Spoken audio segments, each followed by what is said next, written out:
आज आप देख रहे होंगे उत्तर प्रदेश पर्यटन और हर प्रकार के पर्यटन को आगे बढ़ाने का भी एक महत्वपूर्ण केंद्र बिंदु बन चुका है। प्रयागराज कुंभ 2019 में हमारी सरकार को आयोजित करने का सौभाग्य प्राप्त हुआ था। कुंभ की हजारों वर्षों की विरासत है, लेकिन कुंभ का आयोजन सुरक्षा, स्वच्छता और सुव्यवस्था का एक नया मानक प्रस्तुत करते हुए अंतर्राष्ट्रीय क्षितिज पे प्रस्तुत हो सके, सबके सामने अद्भुत पहल थी।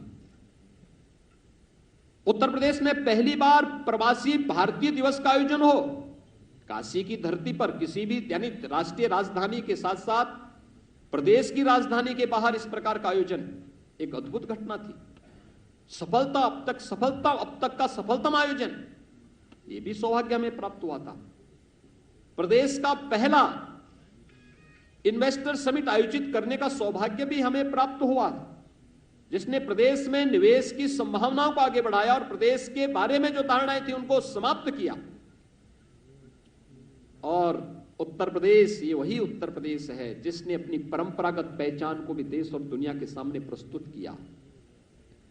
अयोध्या का दीपोत्सव का आयोजन हो, काशी के दीपावली का आयोजन हो, बरसाना का रंगोत्सव का कार्यक्रम हो, यह आयोजन हमारे लिए हमारी पहचान, हमारी विरासत को दुनिया के सामने प्रस्तुत करने का एक माध्यम था। विपक्षी दलों को यह सांप्रदायिकता के दंश को से की दृष्टि से देखने के लिए वे अभिषिक्त थे। वे कभी इस आयोजनों को नहीं कर सकते थे। वो हमेशा इस बात के लिए सशंकित रहते थे कि हम अयोध्या में दीपोत्सव का कार्यक्रम करेंगे तो हम पे सांप्रदायिकता का लेबल लगेगा।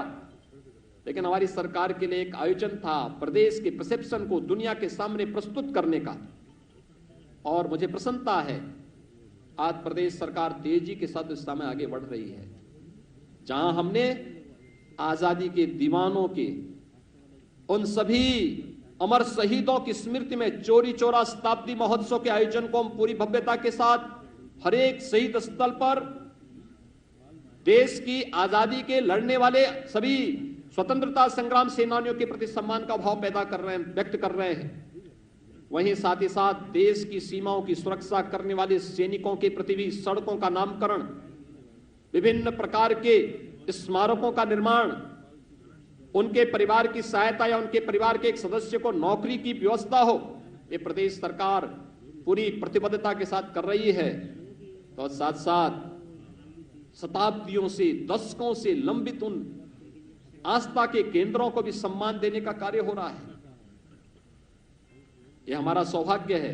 अयोध्या में मर्यादा पुरुषोत्तम भगवान श्री राम के भव्य मंदिर के निर्माण का कार्य हमारी सरकार के समय में आदरणीय प्रधानमंत्री जी के मार्गदर्शन में प्रारंभ हो चुका है। लोग हम पे आरोप लगाते थे कि आप लोग हमेशा बोलते हैं कि रामलला हम आएंगे, मंदिर वहीं बनाएंगे, और पत्रकार मित्रगण उस समय हम पे चुटकी लेते थे, लेकिन आप तिथि नहीं बताएंगे।